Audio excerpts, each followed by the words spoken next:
Baik, selamat pagi Romo Andi, ya juga para penonton sekalian. Hari ini kembali kita berjumpa dalam bedah buku Tuhan di Mana, ya, dengan penulis buku kita Bapak Yohanes Bosco, juga narasumber kita yang akan membedah buku hari ini yakni Romo Andi. Baik, saya ke Pak Bosco dulu.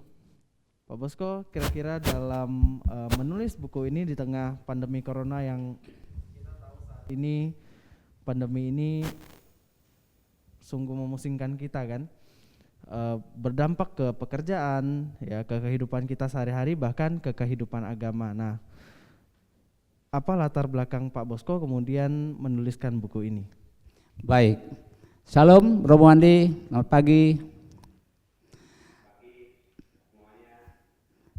Nah, jadi saya coba menangkap kegelisahan beberapa orang yang saya temui dan juga kegelisahan hati saya bahwa ternyata karena pandemi ini khususnya umat beragama dilarang untuk maksudnya untuk sementara dilarang melakukan kegiatan ibadat umum di rumah saja.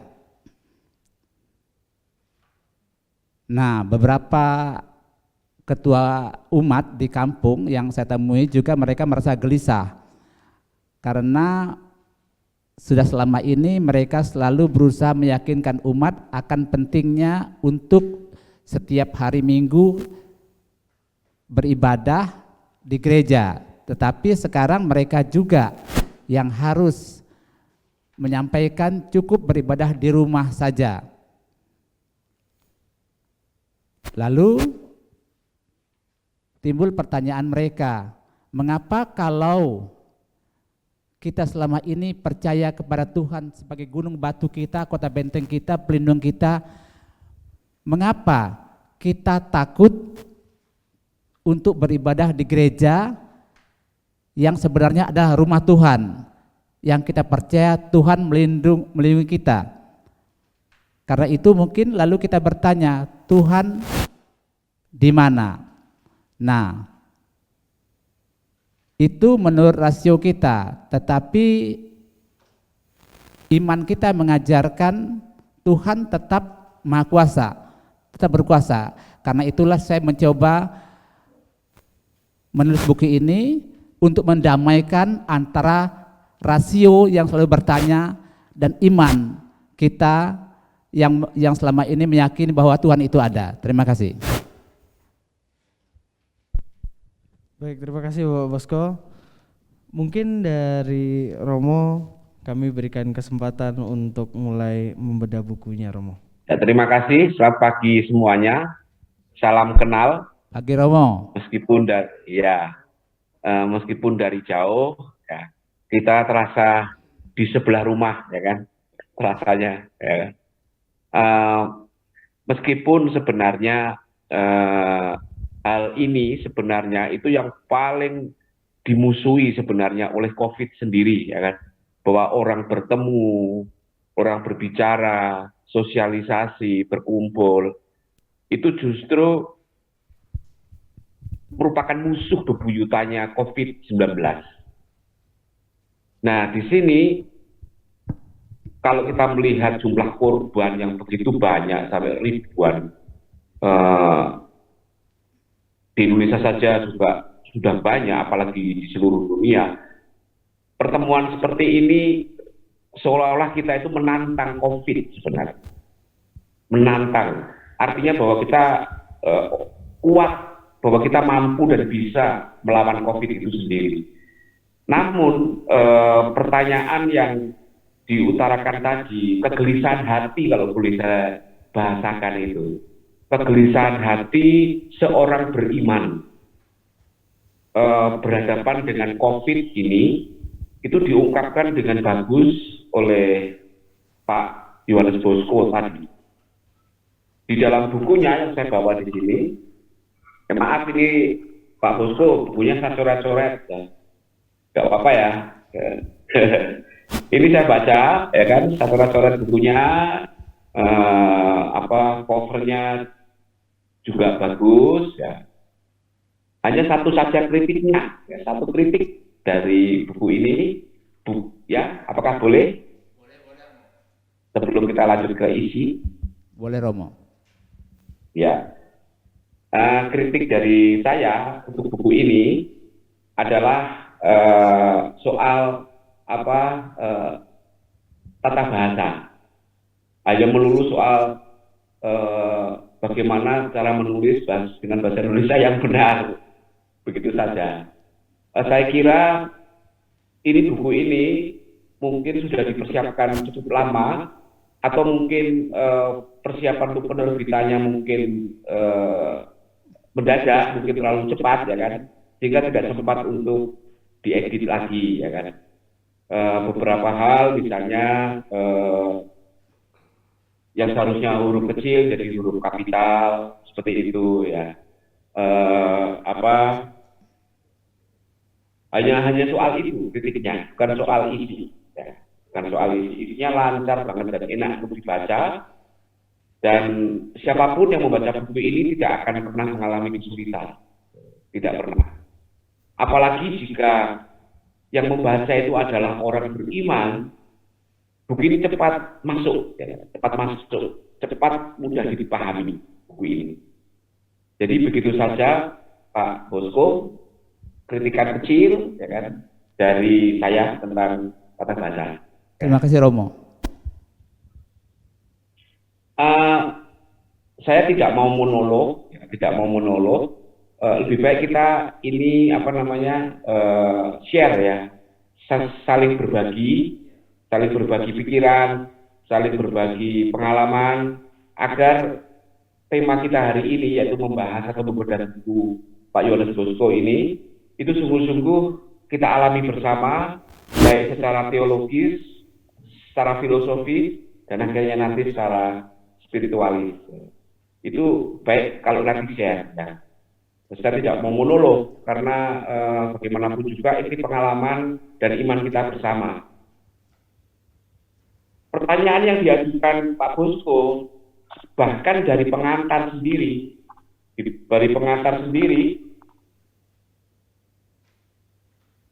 dia membahas tentang di prakata sendiri, dia sudah mengutarakan kegelisahannya. Jadi buku ini dibuka dengan gelisah. Itu bagus, karena apa? Itu motivasi pembuatan buku ini. Banyak buku-buku yang ditulis dan tebal-tebal itu tidak punya persoalan sebenarnya, tidak ada permasalahan. Seharusnya setiap buku ditulis itu kalau mengandung sebuah persoalan, permasalahan, dan buku ini berusaha menjawab itu. Itu sangat bagus, ya. Nah, apa yang dikatakan Pak Bosco tadi itu sudah dikatakan di Prakata. Prakata aja sudah memuat hal yang sangat menakutkan. Dalam komentar saya di Deus Absconditus, buku ini adalah buku yang memuat pertanyaan yang serius, tapi sekaligus menakutkan. Pak Bosco ini kecil-kecil tapi menakutkan. Kalau bertanya itu menakutkan, karena sulit dijawab. Ini kebanyakan strategi para mahasiswa dulu ketika masih mahasiswa, biar mendapatkan nilai baik, ya kan. Dosennya diberi pertanyaan yang sulit-sulit. Itu biasaannya itu. Tapi menurut saya ini pertanyaannya sangat genial, bagus, ya. Siapapun yang ditanya dengan pertanyaan semacam ini, ya kan, sudah ini pun Tuhan di mana? Ini Tuhan di mana? Kenapa mencari Tuhan? Karena orang yang bertanya Tuhan di mana, itu orang yang membutuhkan kehadirannya. Dan justru ketika orang itu membutuhkan kehadiran Tuhan, Tuhan tidak ada. Seolah-olah tidak ada. Kita melihat, semoga saja ada romo-romo paroki, pastor-pastor paroki di sini. Kita melihat banyak umat masuk gereja, menyalakan lilin, mungkin di depan Pak Yesus, di depan Bunda Maria, menyalakan banyak lilin. Untuk apa? Untuk mohon sesuatu, untuk mohon bantuan. Ada yang novena 3 kali Salam Maria, ada yang novena 9 hari, ada yang novena macam-macam bentuk untuk memohon itu. Seandainya pertanyaan ini masuk ketika seseorang setelah menjalani doa-doa itu dan tidak dikabulkan. Apalagi itu penting. Di mana? Apalagi pertanyaannya mendasar sekali, COVID itu mengancam hidup saya. Tuhan kan, di sini banyak sekali teks-teks kitab suci yang bisa dijadikan rujukan membahas sebenarnya kekuatan iman kita. Bahwa Tuhan itu Allah yang penolong, Allah yang menyembuhkan, Allah yang maha kuasa. Tapi begitu pada momen yang pas di mana kita membutuhkan bantuannya, Tuhan tidak hadir. Tadi dikaitkan dengan soal misa kudus. Memang itu memang di seluruh dunia saya kira bahwa misa pun menjadi misa virtual, misa online, yang sebelumnya sama sekali dilarang. Tentang misa virtual sendiri sebenarnya itu sudah dipermasalahkan beberapa tahun yang lalu. Kalau tidak salah, Karl Rahner mempermasalahkan itu dengan salah satu teolog. Ya. Apakah boleh misa virtual? Apakah boleh pengakuan dosa virtual? Nah, ketika seseorang yang mentaati peraturan bukan hanya pemerintah, tapi peraturan gereja sendiri, karena peraturan gereja juga mentaati peraturan pemerintah, untuk tidak melaksanakan kegiatan rohani karena takut, nah ini kuncinya, takut terkena virus atau takut ikut sebagai penyebar virus. Menurut saya, bolehkah saya juga ingin bertanya pada Bapak dan Ibu, Bapak-bapak semua nggak ada ibunya ya. Ketakutan-ketakutan seperti ini, ya, ketakutan-ketakutan seperti ini yang dibahas oleh Pak Bosco ini benar-benar semakin menguat ketika kita seolah-olah dipaksa untuk tidak percaya pada kemahakuasaan Tuhan. Kalau ini adalah dualisme yang ada di dalam diri kita antara otak dan jiwa, antara iman dan akal budi. Iman mengatakan jangan takut, yang apa yang tulis di buku ini, jangan takut, percaya saja. Sudah, jangan takut, percaya saja. Iman kita. Seperti Abraham diminta oleh Tuhan Allah sendiri untuk pergi dari dari tempat di mana dia berada ke tanah terjadi. Pergi saja, percaya saja. Tuhan pasti memberikan yang terbaik. Tuhan pasti memberikan keselamatan, melindungi keselamatanmu. Pergi saja, percaya saja. First faith, percaya saja. Namun dalam kenyataan konkret, kepercayaan itu menjadi luntur gara-gara apa? Kita dididik untuk takut kepada COVID, lebih takut COVID daripada kemahakuasaan Tuhan yang mampu mengalahkan COVID. Ini persoalannya di buku ini. Nah, sekarang bagaimana? Pak Bosco ini ingin mendamaikan antara kekuatan otak kita dan kekuatan iman kita. Persoalannya bukan mana yang lebih kuat, otak saya atau iman saya yang lebih kuat. Persoalannya sejauh dilihat oleh Pak Bosco bukan di situ lebih kuat mana, bukan. Tetapi lebih ke segi-segi yang rasional juga, yang rasional juga. Di sini ada bab khusus yang membahas tentang sebentar, daftar isinya.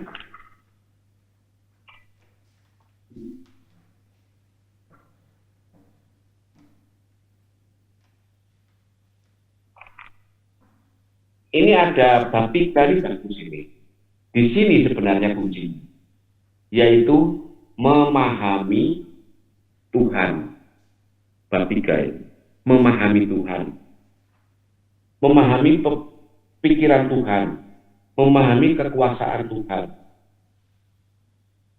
Lalu campur tangan Tuhan di dalam hidup seseorang. Jadi kuncinya Pak Bosco ini adalah bagaimana menelusuri sejarah kehadiran Tuhan di dalam hidup setiap orang. Semakin sedikit orang sadar, orang paham akan kehadiran Tuhan di dalam sejarah, sejarah hidup. Artinya bukan hanya momen ini, tapi juga momen-momen sebelumnya. Semakin orang paham sedikit tentang sejarah kehidupannya bersama dengan Tuhan, orang pasti akan mudah mengatakan Tuhan itu tidak ada. Kalau orang itu paham akan kehadiran Tuhan dalam sejarah hidup, misalnya ini COVID. Sebelum COVID, saya mungkin kena flu. Sebelum kena flu, mungkin saya sebelumnya gagal dalam pekerjaan. Sebelumnya lagi, saya mungkin bermasalah dengan istri, bermasalah dengan suami, bermasalah dengan anak, bermasalah dengan karyawan, bermasalah dengan keluarga besar saya, bermasalah dengan orang tua, bermasalah dengan diri saya sendiri, dengan nafsu-nafsu saya, bermasalah dengan banyak hal. Dan dalam setiap momen-momen sejarah hidup saya, Tuhan selalu hadir. Ketika saya tidak punya pekerjaan, Tuhan memberikan. Ketika saya punya masalah dengan orang tua, terselesaikan karena Tuhan ikut membantu saya. Nah, ketika seseorang itu memahami tonggak-tonggak sejarah kehidupannya, di mana dia melihat kehadiran Tuhan di situ, dan akrab dengan Tuhan di dalam sejarah hidupnya, pertanyaan, Tuhan di mana? Dijawab oleh Pak Bosco, tidak akan pernah ada. Tapi bagi orang yang tidak paham, kurang paham, hanya hidup dari hari ke hari ini saja. Ketika hari ini ketika orang hanya paham pada persoalan-persoalan besar saja, COVID misalnya. Wah, ini menakutkan. Saudara saya mati, ini mati. Para pastor banyak yang mati. Di Malang juga baru saja juga ada yang mati karena COVID-19. Kemudian baru mempertanyakan Tuhan kok tidak menolong. Lupa atau tidak pernah direfleksikan bahwa sebelumnya, titik-titik kehidupan sebelumnya, Tuhan itu hadir. Maka sebagai kesimpulan dari buku ini, Tuhan di mana? Pertanyaannya adalah Tuhan berada di tempatnya, baik sebelum kita ada, selama kita ada, dan sesudah kita juga tidak ada. Artinya setelah kita mati, Tuhan ada selalu di tempatnya. Di tempatnya sebagai apa ya? Sebagai Tuhan yang memelihara. Saya dalam pendahuluan kata pengantar dari saya, Deus absconditus, Tuhan yang tersembunyi.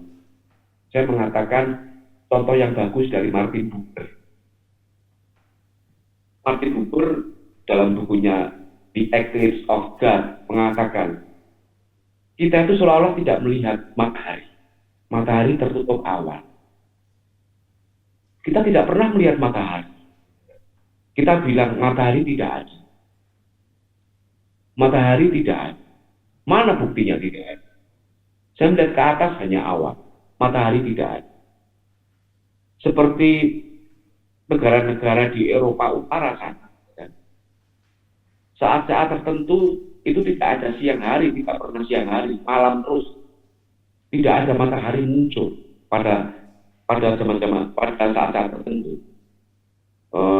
Negara-negara Eropa dekat kutub sana, saya lupa negaranya itu tidak ada siang hari, enggak.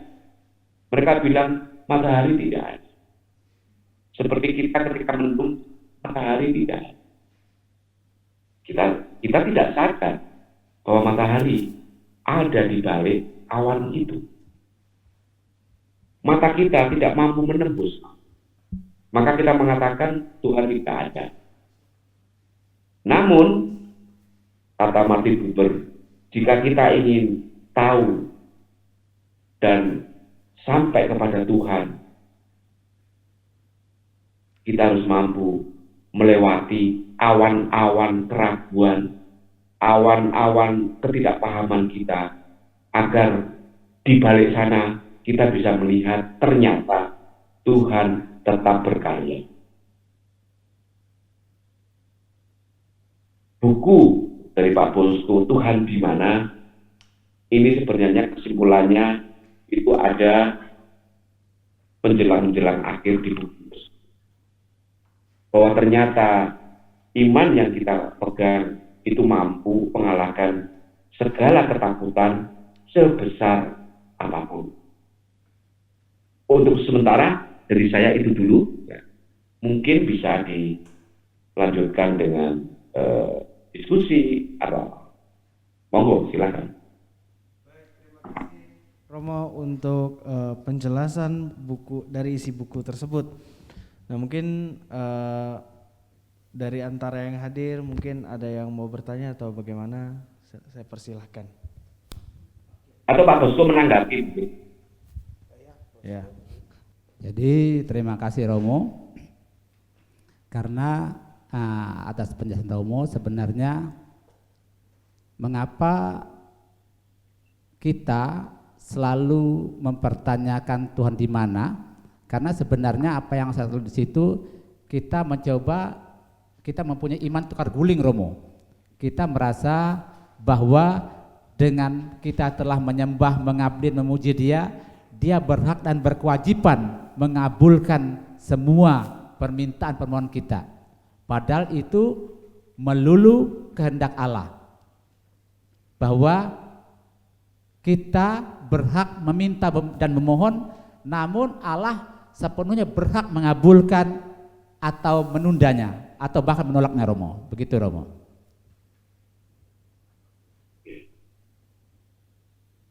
Wah, itu betul sekali. Jadi ada prinsip do udes, ya kan. Soalnya saya memberi agar saya diberi, ya kan. Do udes. Artinya bahwa saya memberi dulu agar saya diberi. Ini hukum tukar guling, betul. Tukar guling bisa dibahasakan juga dengan take and give, ya kan. Inilah prinsip-prinsip keadilan sebenarnya. Saya memberi supaya saya diberi. Take and give. Prinsip seperti ini memperlakukan Tuhan, seolah-olah memperlakukan Tuhan seperti misalnya ATM. Saya punya tabungan saya itu perbuatan baik, mungkin tabungan saya itu mungkin ya saya orang yang sosial, mungkin banyak doa rosario, ya kan, 1 hari 10 rosario, mungkin banyak memberi mungkin APP-nya juga besar, ya kan, banyak, ya kan. Mungkin ini tabungan saya. Nah, begitu tabungan saya ini saya masukkan ke ATM Tuhan, lalu keluarlah apa yang saya mau, ya kan. Bukan hanya dolar atau rupiah, tapi juga apa yang saya mau. Jadi Tuhan seperti mesin ATM, seperti pabrik segala kebutuhan saya. Ya kan? Cukup saya membayar, Tuhan akhirnya memberi. Membayarnya dengan doa, dengan menyalakan lilin di gereja dan sebagainya. Mentalitas seperti itu, Pak Bosco dan semua teman-teman di sini, itu mentalitas ya kita semua. Kita itu ingin prinsip keadilan. Keadilan itu apa? Bukan hanya ketika ditambah pipi kiri, kita juga membalas pipinya mereka. Keadilan itu apa? Saya memberi, ya saya berhak untuk diberi. Ya. Padahal Tuhan tidak berpijak pada hukum keadilan. Ya, keadilan. Tapi dasar keadilan Tuhan adalah cinta kasih. Orang cinta kasih itu tidak menuntut dari orang yang dia kasihi. Seorang ayah tidak akan menuntut anaknya. Kamu sudah saya pelihara ya sampai besar, ya kan? Uangnya berapa sudah saya keluarkan ke kamu, saya jadikan pintar, saya beri warisan, ya kan? Besok kalau saya tua, kamu wajib memelihara saya. Atau kamu sudah saya sekolahkan ya sampai ini, konsekuensinya kamu harus menuruti apa yang saya mau, kamu di sini. Itu keadilan, bukan cinta kasih. Kalau cinta kasih itu lain, tidak menuntut apa-apa. Cinta itu memberi, titik, tidak koma. Cinta itu bukan saya memberi agar kamu memberi. Itu memang take and give. Cinta itu adalah saya memberi, titik. Bukan ada asalkan, saya memberi asalkan. Ya. Tidak ada komanya di situ. Nah, memang sih iman tukar guling itu bisa dilepaskan dari ya mentalitas kita semua, ya kan? Kita tuh manusia yang berpikir seperti itu. Kita tidak bisa hidup juga di masyarakat tanpa prinsip-prinsip keadilan atau tukar guling itu. Saya bekerja dari jam 7 sampai jam 3 atau jam 1 atau jam 2. Sebagai upah dari tenaga saya, pikiran saya mendapatkan gaji. Itu tukar guling. Pastor paroki misa kudus, ada intensi misa untuk diberikan. Mungkin di Indonesia itu tidak begitu diperhatikan, ya kan. Misal itu ada intensi misa atau tidak soal di Indonesia. Tapi di Italia, pastor tidak akan pernah misa kalau tidak ada intensi misa. Saya mau misa di Italia sudah pakai jubah, ya kan, mau keluar ke sakristi, ya kan, nggak ada, jam 7 misalnya, jam 7.30 pagi, langsung saja, teng, belnya, saya masuk, saya keluar ke altar, demi nama Bapa dan Putra dan Roh Kudus. Romo, orangnya yang minta misa belum datang. Ada orang seru dari bangku umat. Semoga Tuhan beserta kita sekarang dan selalu. Belum datang orangnya, siapa yang bayar? Katanya. Masuk dulu. Saudara sekalian, marilah kita akhirnya, saya langsung, ya bisa nanti aja, saya langsung pergi, cium altar, masuk lagi. Itulah model misa yang di Itali begitu. Tidak akan pernah ada misa kalau tidak ada uangnya, tidak ada intensi misa. Tapi saya orang Indonesia, saya akan bilang, entah saya dibayar atau tidak dibayar, saya tetap misa. Akhirnya lain hari, ketika orang yang minta intensi misa itu tidak datang, saya tetap aja misa sampai selesai. Terus pastor parokia kan sudah tua, kapan? Romo, nanti ini orangnya nggak datang kamu misa ya. Orangnya harus dipanggil dulu, nggak ada uang nih, nggak apa-apa. Saya misa untuk dia saja. Pastornya kaget. Nanti siapa yang bayar kamu? Tidak usah. Beda. Jadi mentalitas take and give atau guling ini memang pada dasarnya memang di hati setiap orang, di prinsip kehidupan setiap orang. Hanya orang ketika sungguh-sungguh hidup di dalam kasih, prinsip tukar guling itu menjadi tidak ada, hilang sendirinya. Hanya kebahagiaan ketika saya bisa memberi dan orang yang diberi itu bisa bahagia. Cukup itu. Maka di Malang dulu pernah mau ditetapkan sebenarnya jumlah minimal atau rata-rata intensi misa. Bagaimana?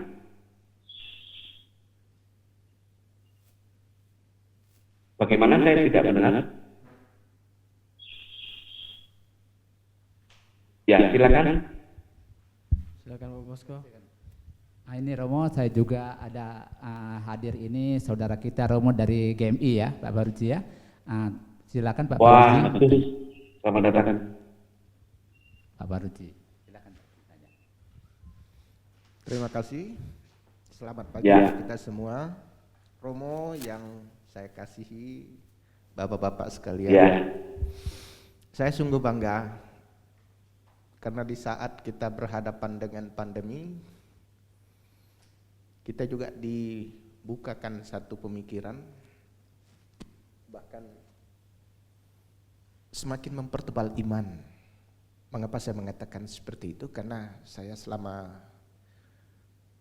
musim pandemi ini juga turun naik ke kampung, ke hutan, atau di kabupaten. Ada dua kelompok masyarakat. Pertama, memang masyarakat perkotaan yang tentu begitu cepat berdiri telinganya mendengar isu atau informasi yang ya bahkan terjadi menutup diri, tidak bergaul dengan lingkungannya, bahkan menutup pintu. Bahkan terlebih lagi menutup pintu hatinya untuk tidak melihat dunia luar walaupun mereka aktif di dunia maya. Namun di sisi lain, bagi masyarakat kita di kampung-kampung tidak terlalu ada pengaruh. Mengapa saya mengatakan tidak terlalu pengaruh? Karena di satu sisi mereka menganggap penyakit seperti pandemi itu ada yang lebih parah sebenarnya yang sudah dihadapi masyarakat kita. Ya, parahnya apa? Menyangkut ekonomi, menyangkut memang kemalasan yang sudah terbentuk sebenarnya. Ada kemalasan yang sudah terbentuk. Sehingga dengan hari ini gereja pada umumnya pada waktu itu melalui tangan pemerintah mengeluarkan himbauan, bahkan ada lagi yang menafsirkan bukan lagi himbauan, perintah. Waduh, kalau ada perintah ini berarti keras. PGI di gereja-gereja dengan bangganya para pendeta men-share berita yang disampaikan oleh ketua PGI. Bahkan kalau ada gereja-gereja yang buka akan ditindak sehingga para pendeta ketakutan. Namun di satu sisi sebagian besar umat juga menganggap sesuatu yang tidak terlalu bagaimana begitu ya. Mereka enjoy saja. Nah, artinya di sini memang ada dua perperangan. Sekarang perperangan rohani yang kita hadapi ini, secara rohani siapa yang lebih kuat? Mohon maaf Romo, ada pendeta-pendeta kami yang sepertinya lebih kropos sikap dan mentalitas dari pelaksanaan itu. Jemaat tetap saja saya lihat berbondong-bondong ingin ke gereja. Bahkan kemarin saya pulang dari pedalaman, perayaan Paskah di sepanjang jalan yang dilakukan baik gereja kecil bahkan gereja besar itu terus dipenuhi umat. Nah, di satu sisi belum ada satu statement pemerintah yang mengatakan sekarang ini pandemi ini mengurang atau menyusut. Malah di Kabupaten Sintang itu kantor BPN sampai 16 orang terpapar. Di Kabupaten Sintang itu sebenarnya lebih besar. Tapi bagi jemaat umat yang tetap punya kerinduan beribadah, terutama ibadah Paskah mulai dari Jumat Agung sampai ibadah Paskah, mereka punya semangat tinggi untuk, karena dirasakan pada tahun lalu ada sebuah kekosongan. Saya sampai lupa Paskah di mana saya tahun lalu saking bukan tidak mengikuti tapi saking begitu tingginya tingkat pandemi ini membawa iman kita kepada tingkat yang paling rendah. Tapi satu hal yang saya syukuri bahwa iman di dalam posisi pandemi menaik, dalam artian semua berjuang, berdoa. Bahkan gereja dengan menjaga prokes dalam setiap ibadah, berarti itu juga ada nilai positifnya, meningkatkan disiplin diri, disiplin umat. Ya, walaupun ada istilah distancing dan sebagainya, namun di sisi lain ada pola hidup baru. Masyarakat kita semakin menyadari perlunya kesehatan, menjaga kesehatan. Tidak mutlak karena terpapar, tetapi juga itu menjadi pola baru, pola hidup yang baru. Namun ada juga sisi lain, sisi begitu cepatnya masyarakat kita menjustis. Kebetulan paman saya dengan bibi sempat kena di dalam gang itu. Sebenarnya ya bukan gang lah, perumahan tidak terlalu ramai penduduknya, masyarakatnya heboh dengan istilah lockdown, wah semua lari ke lockdown. Padahal itu juga sebenarnya tidak ada yang terlalu prinsip. Mengapa? Terbukti anak kandungnya yang tinggal di rumah itu, yang memang berinteraksi, tinggal satu rumah dengan bapak mamanya, tidak terpapar. Memang kalau kita lihat dari sisi medis, kecenderungan yang terjadi adalah hati yang membuat bisa timbulnya pandemi atau penyakit ini. Tapi juga sebaliknya, kalau hatinya segera dipulihkan, dijamah, tidak rasa khawatir, yang sudah Pak Bosco tulis di buku-buku ini, bagaimana peristiwa Yesus mulai dari peristiwa mujizat yang begitu banyak. Ya kesimpulannya satu kata, kita khawatir manusiawi, tapi terakhir juga ada ayat yang harus menjadi pegangan kita, selalu waspada. Kenapa? Iblis bisa menggunakan cara-cara seperti pandemi ini untuk menjatuhkan iman. Namun bagi kita sebagai orang percaya bahwa sudah dikatakan Tuhan di mana? Tuhan ada. Ya, saya kebetulan dengan Pak Bosco ini memang sudah teman lama, sudah lebih 20 tahun berteman. Saya tahu kualitas iman Pak Bosco, dia tidak akan goncang sekalipun dibuang. Dibuang. Jadi saya percaya Pak Bosco membuat buku ini bukan sekedar menjadi sebuah tulisan, tapi membuat inspirasi bagi kita orang percaya bahwa Tuhan itu ada.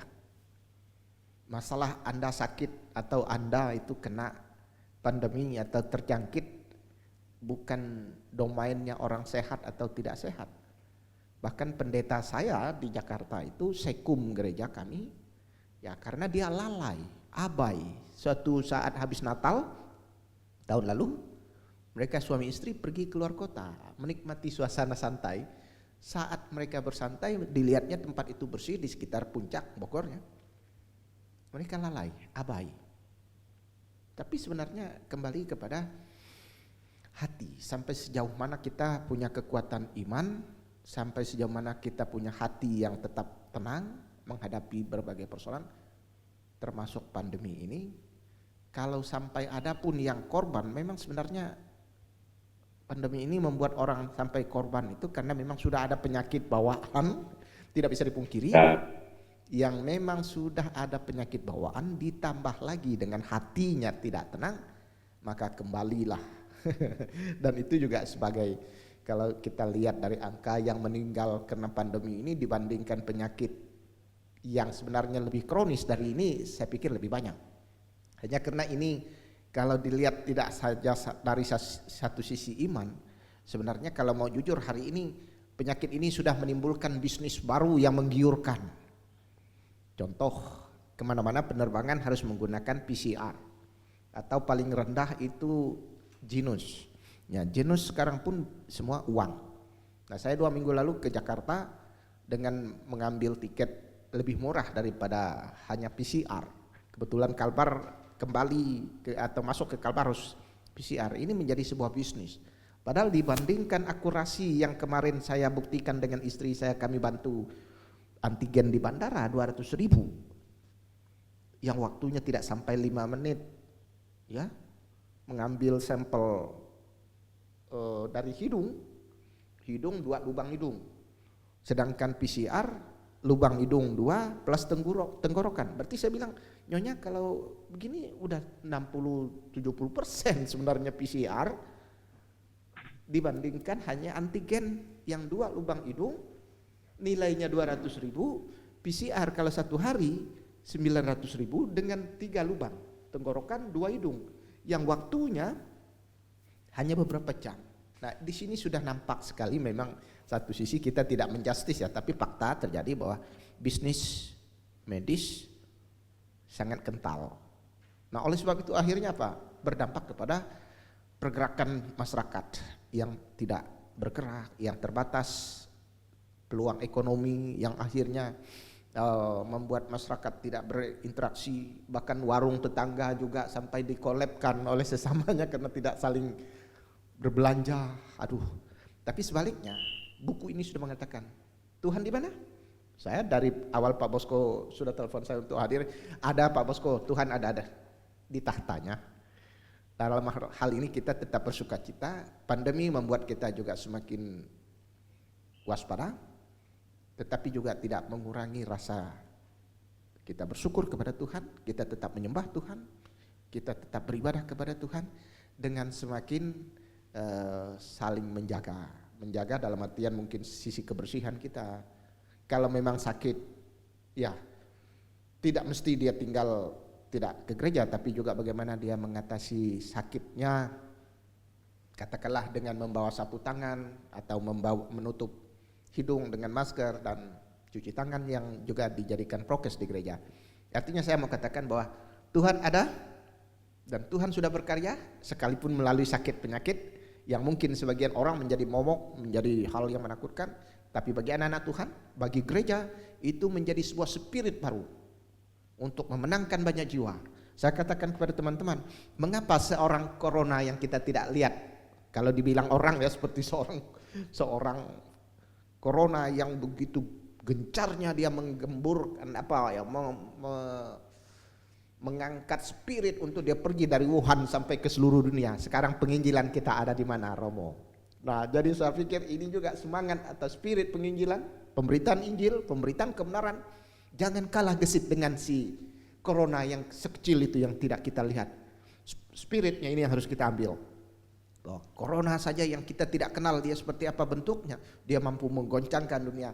Dan hari ini Tuhan lebih kuat, lebih berkuasa. Injil lebih menggoncangkan dunia dengan pemberitaan melalui gereja-gereja, baik melalui media sosial, YouTube. Saya hari ini bangga, semua gereja memberitakan kebenaran Injil itu melalui YouTube.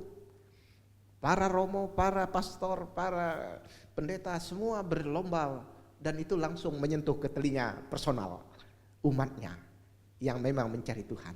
Jadi saya bersyukur kepada Pak Bosko dan Romo, kami hari ini bersukacita karena ada Tuhan di dalam hidup kita, di dalam lembaga gereja kita, di dalam lembaga pelayanan kita, dan yang terlebih di tengah-tengah masyarakat, sekalipun masyarakat hari ini masih harus tetap waspada, tapi Tuhan memberkati kita senantiasa. Demikian Romo, terima kasih Pak Bosko, terima kasih Romo.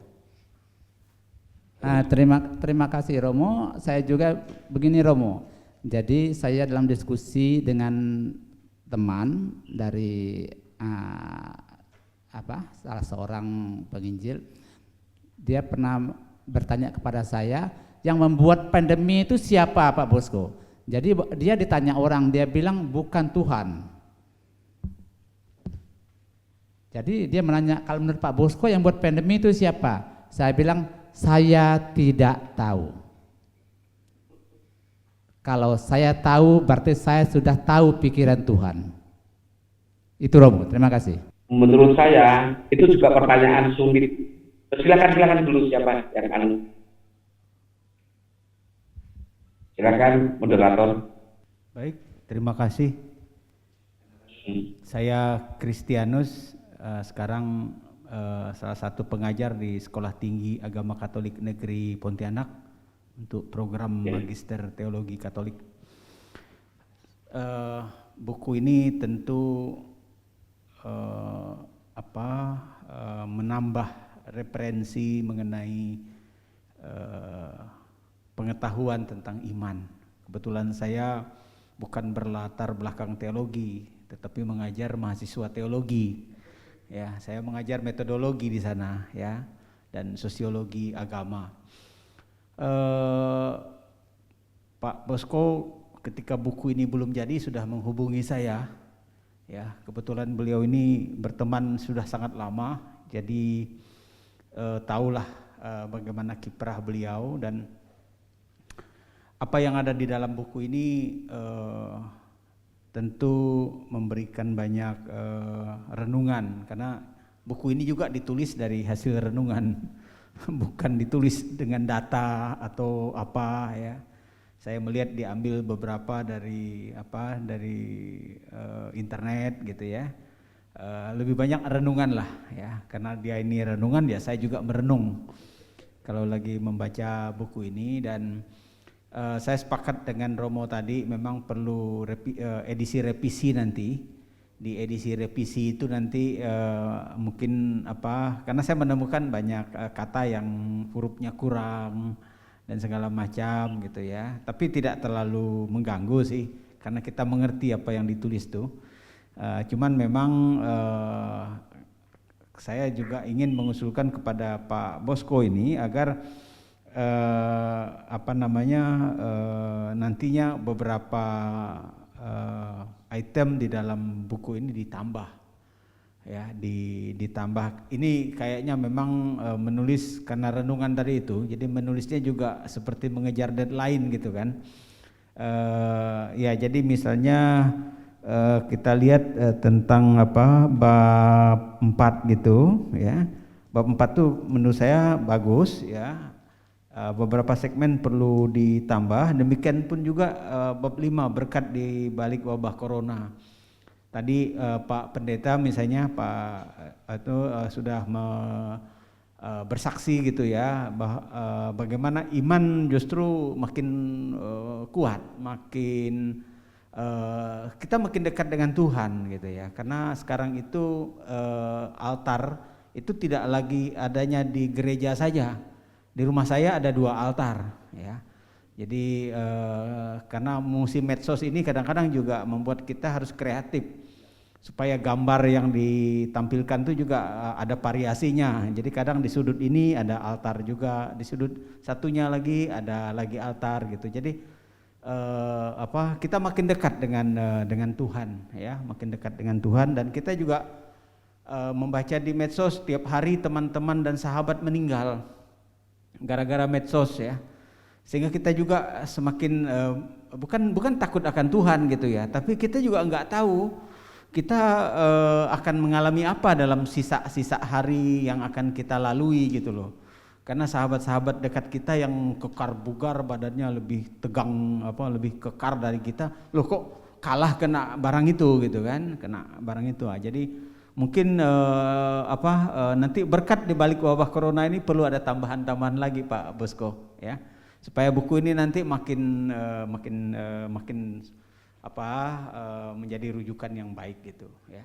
Untuk mahasiswa saya rencananya karena perkuliahan baru mulai, rencananya nanti kami akan buat satu kegiatan juga, mungkin saya akan mengundang Pak Bosko juga untuk memberi bahan di mahasiswa teologi yang saya kebetulan mengasuh 2 mata kuliah semester ini.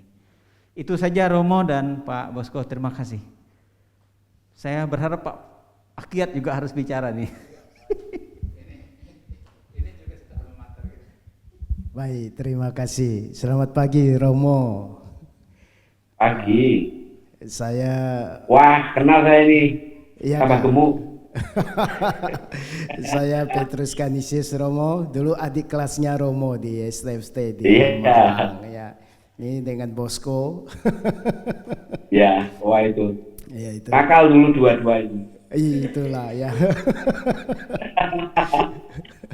Jadi demikian. Jadi sebelum Pak Bosko menulis buku ini, pernah Pak Bosko itu menyampaikan dan dia diskusi.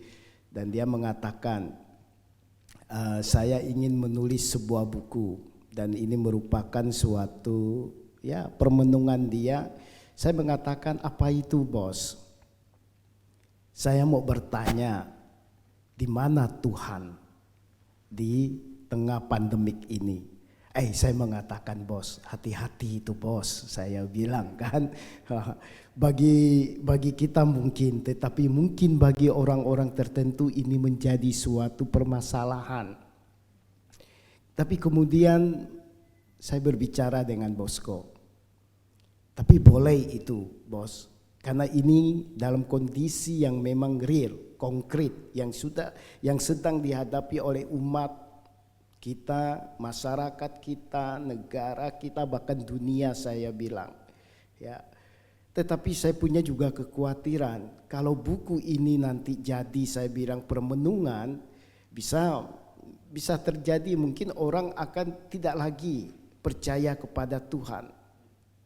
Orang lebih percaya kepada hal yang lain, dan orang lagi tidak lagi takut kepada Tuhan. tetapi lebih takut kepada hal-hal seperti itu, seperti corona.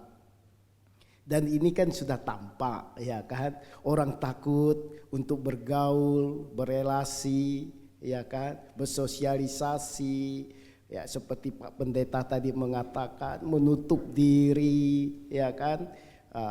Bahkan di internal keluarga pun saling curiga, timbul ada perasaan curiga, jangan-jangan dia juga terpapar, macam demikian kan. Ini nih yang terjadi. Jadi orang atau masyarakat, rakyat kita, teman-teman keluarga lebih takut kepada corona daripada Tuhan. Sementara Tuhan itu sebagai penopang. Tapi ketika saya berbicara kepada Bosco, nah dia mulai merenungkan, kebetulan beliau ini bekerja, Romo, di perusahaan sawit sebagai HRD. Nah, Bosco juga pernah terpapar dan dia harus dikarantina. Mungkinlah saat itu Tuhan untuk menyentuh dia dalam kondisi seperti itu, dia merenung untuk mencari suatu langkah yang bagaimana itu. Hanya ya Pak Bosco ini nanti lebih memperkuat dalam kesimpulannya bagaimana terutama kita atau masyarakat atau umat yang membaca, yang tentu dengan latar belakang yang murti, yang berbeda satu sama lain, ya, sehingga ini bukan semakin mengurangi rasa kepercayaan atau ketakutan kepada Tuhan, tetapi ini semakin menguatkan dan ini semakin mengajak masyarakat untuk semakin mencari Tuhan, dan Tuhanlah yang utama dalam hidup. Dan inilah sebagai penguat iman, seperti kita mengatakan Bunda Maria itu, ya kan, fiat voluntas tua, jadi terjadilah kehendakmu itu dalam hidupku, seperti itu. Saya pikir seperti itu, ini menarik dan ini akan semakin menguatkan kita. Saya pikir itu. Terima kasih Romo. Saya senang sekali sudah sekian tahun tidak bertatap muka. Saya hanya mendengar dari Bosco bahwa ada Romo Andi. Saya datang. Saya dari Ngabang subuh-subuh tadi. Saya jauh ya? Sekitar 4 jam Romo, ya kan, sekitar 4 jam. Saya datang karena saya mendengar Romo Andi. Ini kakak kelas saya bilang dah lama. Tapi saya salut, sekarang rambut sudah mulai memutih. Ya, meninggalkan dunia hitam. Oke, Romo, banyak terima kasih banyak. Saya sangat senang dan saya mensupport saudara saya Bosco ini. Terima kasih.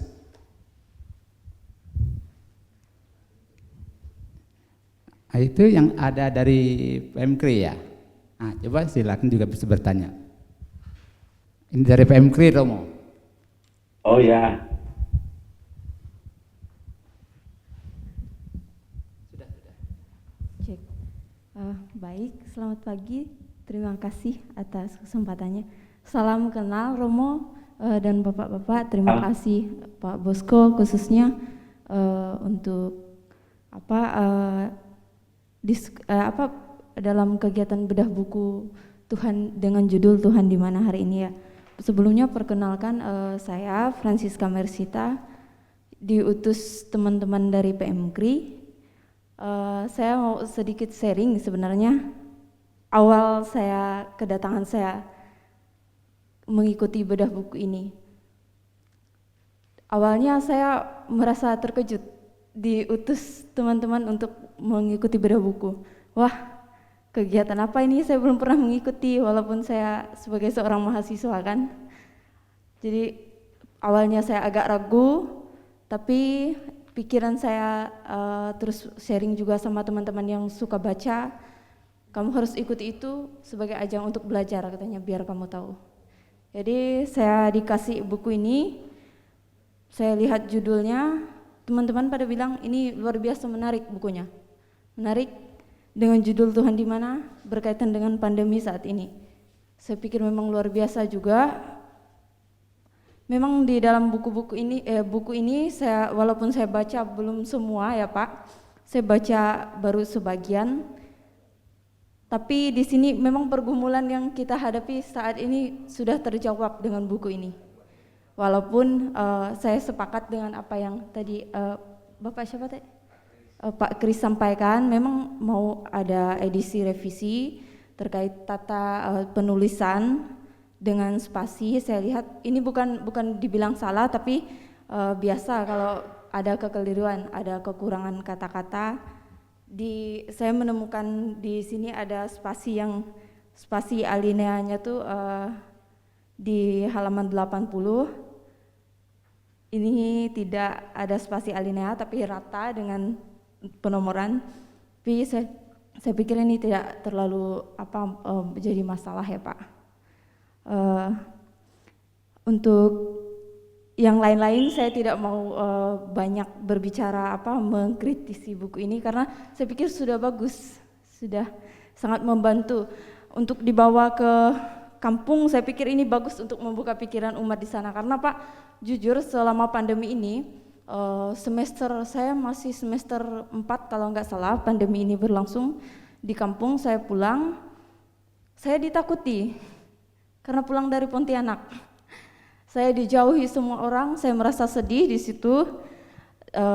Kurang lebih 1 minggu tidak bisa keluar rumah karena diminta social distancing, sampai saya mendapatkan pernyataan yang luar biasa menyedihkan.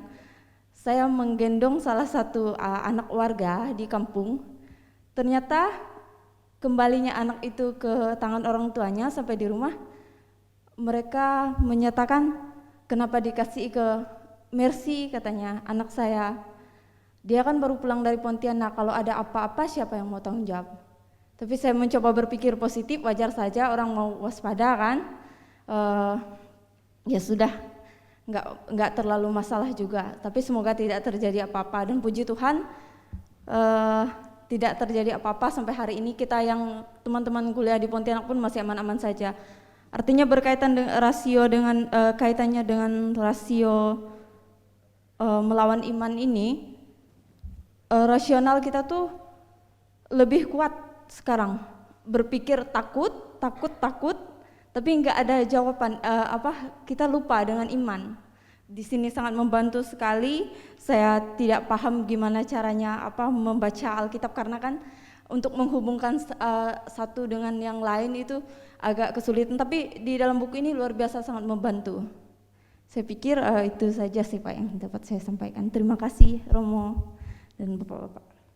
Baik, terima kasih kepada para hadirin yang sudah hadir memberikan buah dari pikirannya masing-masing. Mungkin kami bisa minta Romo untuk tanggapan atas buah-buah pikiran yang telah disampaikan tadi. Luar biasa ya. Saya melihat persis yang dikatakan di dalam buku ini, tadi sudah disebutkan juga bab 5, di mana ada berkat di balik wabah corona. Ini sebenarnya kunci untuk menemukan di mana Tuhan berada. Berkah di balik wabah corona. Seperti pepatah blessing in disguise. Jadi rahmat yang tersembunyi. Rahmat itu ada, namun tergantung dari orang yang mampu melihatnya. Kadang-kadang cara pandang kita, cara pikir kita itu terlalu tidak mendalam, hanya berpikir yang sifatnya itu instan, tidak mampu menembus tembok-tembok yang menghalangi kita untuk melihat Tuhan yang ada di sana, atau menembus awan di mana kita bisa menemukan matahari atau Tuhan yang ada di balik awan. Nah, dengan mengatakan berkah di balik wabah corona, ini sebenarnya jawabannya. Tadi kita bisa melihat di sini ada banyak kontradiksi sebenarnya. Tadi sudah dikatakan oleh sahabat-sahabat yang ada di sana, sudah dikatakan sebenarnya bahwa ternyata ketika kita menseriusi tentang bagaimana efek COVID terhadap hidup manusia, bahkan hidup spiritual, iman manusia, kita langsung terbuka mata kita pada hal-hal yang sama sekali tidak kita sangka. Satu, tadi ditimbulkan pengalaman dari PMPP tadi. Sekarang kalau dulu orang kota itu adalah sumber rezeki, sumber rahmat orang kota, kan? Semua mengharapkan orang kota itu membanjiri daerah dengan berbagai macam kekayaan, ya kan? Memajukan daerah. Orang kota adalah berkah. Sekarang orang kota adalah maksiat. Orang kota adalah penyebar COVID. Siapapun yang datang dari kota besar dicurigai sebagai orang tanpa gejala mungkin. Ini sumber corona. Dan ingat, kita lihat kalau kita memperhatikan peta di mana corona, mana-mana daerah yang zona hijau. Daerah pedalaman, hijau itu. Daerah segar. Hidup sehat itu ada justru di pedalaman. Cara berpikir kita dibolak-balik seperti itu oleh Tuhan. Orang kota menjadi sumber masalah, dicurigai. Lagi, dulu ketika kita bersosialisasi, entah makan di restoran, entah makan dimanapun, atau kita berkumpul-kumpul, ya kan, masing-masing orang sibuk dengan HP-nya sendiri-sendiri. Bersama-sama, tetapi tetap sendiri-sendiri. Karena masing-masing dengan WA, dengan Facebook, sendiri-sendiri. Walaupun makan bersama, tapi dengan WA sendiri-sendiri. Ya kan? Sosial, bersosialita, tetapi tetap individualistik sifatnya. Sekarang dibalik lagi oleh Tuhan. Betapa kerinduan bertemu fisik itu begitu besar ada di dalam jiwa kita masing-masing. Entah agamanya apapun. Kita begitu marah, kenapa tidak boleh bergaul? Kenapa tidak boleh ketemu sama teman? Kerinduan bertemu fisik itu menjadi kebutuhan yang utama daripada ketemu secara virtual. Cara berpikir kita dibalik. Nah, Bapak Pendeta betul bahwa Tuhan ada di tahtanya.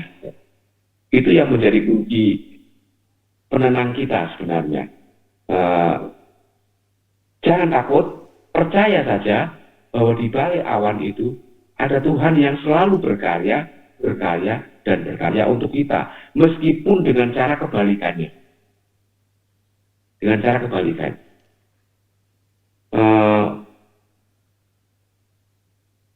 Orang lain yang dulu itu orang juga suka bersosialisasi juga, ini kebalikannya juga. Tapi sekarang orang lain dicurigai, ya, menjadi musuh, ya. Bahkan teman dekat, bahkan keluarga sendiri seolah-olah menjadi musuh yang menyerang saya dengan COVID-nya. Dan di samping itu juga coba hal-hal kecil di dalam kehidupan ini. Gara-gara COVID, semuanya menjadi begitu berarti. Bagi mereka yang suka naik motor, jarang sekali pakai masker. Yang bekerja di tempat-tempat yang berpolusi tinggi, jarang pakai masker. Sekarang kita PK pakai masker. Sekarang kita PK cuci tangan. Coba kalau biasanya kita pulang langsung makan kan? Nggak ada cuci tangan. Sekarang soal cuci tangan itu menjadi kebutuhan utama. Kebersihan, ya kan? Dan jaga kesehatan. Itu menjadi seolah-olah antena baru bagi kita. Ding ding ding ding, antena, ini harus jaga kesehatan, ini harus bersih. Itu menjadi antena baru bagi kita. Cara hidup baru. Cara hidup baru, maka juga itu cara beriman yang baru juga. Segala hal yang dulu, hal-hal kecil yang dulu kita pandang remeh dan tidak punya arti, Tuhan melalui COVID membuat kita PK, ya kan? Bahwa itu sesuatu yang amat sangat berharga untuk kehidupan kita. Saya kira itu dari saya menyimpulkan beberapa pendapat dari teman-teman yang ada. Terima kasih Pak Bosco yang sudah mengobrak-abrik pikiran kita, masuk dengan diobrak-abrik, tapi keluar menjadi teratur dengan visi. Itu berkat. Ya kan? Semoga buku ini bisa viral, ya kan? Bisa viral, kalau bisa dibuat video klipnya, ya kan, dibuat adegan kecil-kecil, ya kan, yang menggambarkan ketegangan, menggambarkan ini sebagai penyerta buku ini. Wah, ya, syukurlah bahwa ini menjadi pencerahan bagi semua yang membutuhkannya. Demikian dari saya, terima kasih. Baik, terima kasih Romo. Mungkin dari yang hadir di sini ada yang mau menanggapi Pak Bosco terutama mungkin.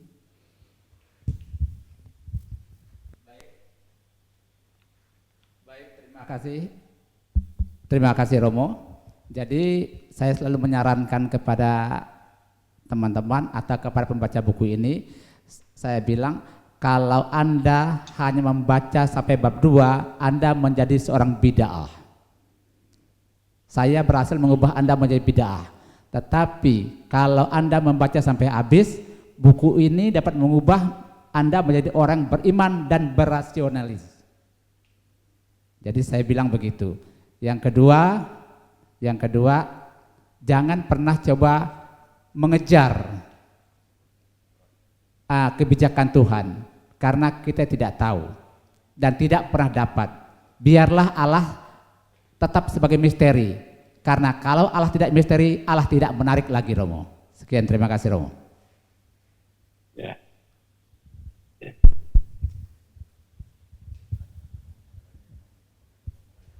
Oke, mungkin ada hal lain yang mau disampaikan oleh Romo mungkin? Ya, biarlah Allah memang betul ada pada tempatnya. Ya. Siapa sih kita, ya, yang mencoba mengukur, ya, besarnya pikiran Allah? Pikiranmu bukan pikiranku, kata Allah. Siapakah kita sih menguji kebijaksanaan Allah? Siapakah sih kita yang bisa menghakimi Allah? Siapa sih kita? Ini sebenarnya pertanyaan-pertanyaan yang sebenarnya sekali kita melemparkan pertanyaan kepada Tuhan, pertanyaan ini juga menimpa ke kita juga. Sepertinya pertanyaan itu menimpa kita juga, ya kan? Siapa sih saya di hadapan Allah yang begitu? Bukan Allah itu tidak bisa dipahami. Misteri itu bukan berarti Allah tidak bisa dipahami. Misteri adalah bukan bahwa kita tidak mampu memahami kebesaran dan kebijaksanaan Allah. Karena misteri adalah sesuatu yang ada di sana, namun kita karena keterbatasan jati diri kita, entah keterbatasan cara pandang, keterbatasan sejarah hidup, kita cuma itu 80 tahun, 90 tahun. Tuhan itu kekal abadi. Sekian persen dari kehidupan Tuhan. Bukan kita tidak mampu saya, karena memang kita sudah dilahirkan terbatas daya pikir kita. Namun tidak berarti bahwa kita dengan keterbatasan kita tidak mampu meraih Allah. Pak Bosco tadi benar, siapa yang membaca buku ini sampai bab 2 itu akan menjadi bid'ah atau menjadi orang yang ateis, betul. Tapi begitu sampai akhir, orang akhirnya menemukan kembali dirinya, ya kan? Kembali dirinya.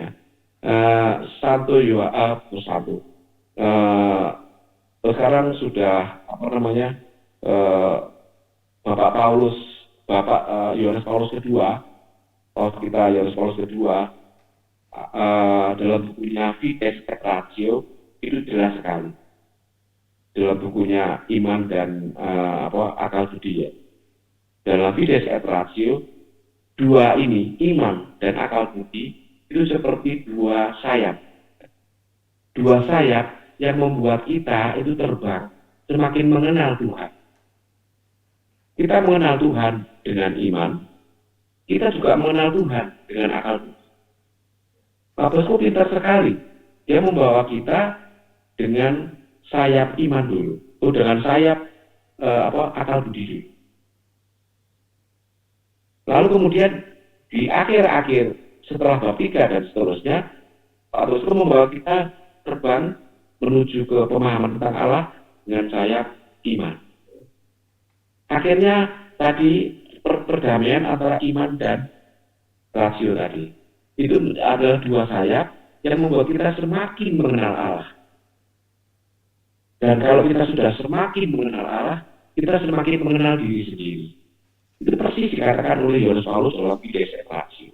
Jadi bukan dua hal yang bertentangan. Orang beriman itu harus berakal budi, harus bertanya kritis. Tadi dikatakan Romo Akiat, ya kan, ini bahaya ini, ya kan, pasti rame ini. Kalau menurut saya, buatlah rame, buatlah bingung otak kita, buatlah. Sebenarnya harus ada banyak lagi. Seperti Pak Bosco ini harus di cloning harusnya. Harus banyak orang-orang yang berpikiran seperti Pak Bosco ini harus banyak. Supaya apa? Supaya kita ini sayap akal budi kita itu juga setajam sayap iman kita. Ya. Kalau kita hanya terbang hanya dengan iman, tidak seimbang, tidak akan pernah sampai pada Tuhan. Ya. Ya maaf saja, jika kita hanya berdoa saja, kita tidak akan pernah bisa paham Tuhan. Berdoa dan berpikir. Nah, saya mohon, kita semua mohon sih, agar orang-orang kritis, penulis-penulis, pemikir-pemikir kritis, yang mengobrak-abrik soal hal itu ya, mengobrak-abrik keyakinan kita seperti Pak Bosco hari ini, itu harus diperbanyak, ya, digandakan, di cloning, perbanyaklah ada di dalam dunia Gereja Katolik. Supaya apa? Supaya kita menjadi seimbang antara iman dan akal budi. Sekali lagi, jika keduanya seimbang, kita lebih semakin kenal Tuhan, dan semakin kita mengenal Tuhan, kita semakin mengenal diri kita sendiri. Karena Santo Anselmus, Fides, Quaerens, Intellectum. Iman itu yang berusaha mencari pemahaman. Jadi iman saja tidak cukup, tapi kita berusaha memahami iman kita. Fides, Quaerens, Intellectum. Dan hari ini itu tercapai di dalam buku, sekali lagi, Provisiat atas buku ini. Baik, terima kasih Romo. Mungkin Romo mau menampilkan PowerPoint. Oh sudah ada semua kok, sudah perlu. Oke, baik. Sudah. Mungkin kata penutup ya kita berikan pada Pak Yohanes Bosco selaku penulis buku yang bukunya diulas hari ini. Silakan Pak Yohanes Bosco. Baik, saya ucapkan pertama terima kasih kepada senior saya, kakak kelas saya, Romo Andi. Ya, karena memang kami dulu sering diskusi bersama, bahkan kopi night bersama malam. Jadi saya terima kasih karena begitu saya lontarkan ide, saya berikan, Romo Andi langsung bisa menangkap karena mungkin sudah tahu bagaimana kenakalan cara Bosco berpikir. Ya, terima kasih Romo. Saya juga nanti akan sekarang sedang ada nulis buku juga Romo. Saya berharap mohon untuk Romo bisa mengkritisinya. Dan juga saya terima kasih kepada teman-teman. Ini Pak Chris Atok, ini teman saya yang dulu juga saya dilibatkan dalam NGO Romo. Nah, kalau ini memang ya, jadi untuk nambah pengalaman Romo, kami dulu sama-sama juga di NGO. Nah, kalau ini memang Petrus kan Akiat teman kita dah lama. Nah, itu Pak Ruji teman saya di S2 Romo. Jadi kami sama-sama kompak dulu berontak kalau ada profesor yang lain yang mengajar aneh-aneh, kami kompak berontak Romo. Jadi begitu Romo, saya ucapkan terima kasih. Memang saya mengibaratkan buku ini adalah saya sebagai seorang kusir yang mengendalikan kereta dengan dua kuda iman dan kuda rasio. Sementara kuda itu selalu berkonflik, namun saya harus mengendalikannya agar sampai kepada pintu ke arah Bapa di surga. Terima kasih Romo, Tuhan berkati. Baik, terima kasih Pak Bosco. Kemudian Terima kasih juga untuk teman-teman atas kehadirannya, juga terima kasih terutama untuk Romo yang sudah bersedia untuk mengulas buku ini. Mungkin kita tutup acara hari ini dengan doa dari Romo serta berkat. Saya persilakan Romo. Ya. Doa penutup dari saya, berkatnya dari Romo Akiat ya. Setuju ya? Ya. Oh, oke Romo. Ya. Dipimpin oleh Bapa dan Putra dan Roh Kudus. Tuhan, terima kasih bahwa hari ini Kau perkenankan kami semua sedikit memahami kebijaksanaan-Mu, pikiran-Mu, dan jalan-Mu. Memang jalan-Mu bukanlah jalan kami, namun kami yakin semakin kami memikirkan jalan-Mu, kami semakin mendekati apa yang Kau pikirkan sendiri yang terbaik bagi kami yang ada di sini maupun umat manusia pada seluruhnya, terutama ketika menghadapi virus COVID-19 ini. Tuhan yang Maha Baik, Engkaulah Tuhan semesta alam, Engkau menguasai segala-galanya. Engkaulah Raja semesta alam, Engkaulah Raja juga atas jurus-jurus yang ada di dunia ini. Kalau terjadi sesuatu yang berasal dari alam ini, Engkau pasti ingin berbicara sesuatu kepada kami semua. Biarkanlah hati kami terbuka untuk memahaminya. Namun jangan biarkan kami terlena, karena gara-gara itu kami jauh. Pada hari ini ya Tuhan, perkenankanlah kami bersyukur atas penyelenggaraanmu, atas kasih-Mu yang terus-menerus membuka mata, pikiran dan hati kami untuk selalu percaya bahwa walaupun pada saat tertentu kami merasa bahwa Engkau tidak hadir, ternyata kami tahu bahwa Engkau selalu ada di tahta-Mu, mencintai kami selalu dan memperhatikan kami umat. Jangan biarkan umat-Mu selalu berada dalam keraguan dan dalam tidak tahu dan ketakutan. Cukuplah, kuatkanlah iman kami bahwa Engkau tidak pernah meninggalkan kami semua dan umat-Mu yang percaya kepadamu sendirian. Untuk itu ya Tuhan, berilah berkah-Mu kepada kami masing-masing. Berilah hati, pikiran, dan jiwa kami disentuh dan diberkati, diperbesar, dibersihkan, dan diagungkan dengan berkah-Mu yang melimpah. Untuk itu perkenankanlah melalui imamat-Mu, melalui imam-Mu, Pastor Akiat, berkenanlah Engkau memberkati kami masing-masing. Semoga Tuhan beserta kita sekarang dan selama-lamanya. Kita semua diberkati oleh Tuhan dan dilindungi yang Maha Kuasa dalam nama Bapa dan Putra dan Roh Kudus. Amin. Amin. Baik, terima kasih Romo, terima kasih Pastor Akiat. Sama-sama. Sampai ketemu lagi. Oh iya, betul. Ya. Ya, pasti. Ya. Jadi Romo Andi berjanji akan bulan depan akan ke Pontianak. Jadi Ya, betul. ya kita ketemu Romo. Ya, ya. Tuhan Kita berkati. bicara hal-hal yang lebih praktis, ya kan? Oke. Ya Romo, yuk. Ketemu lagi. Ya.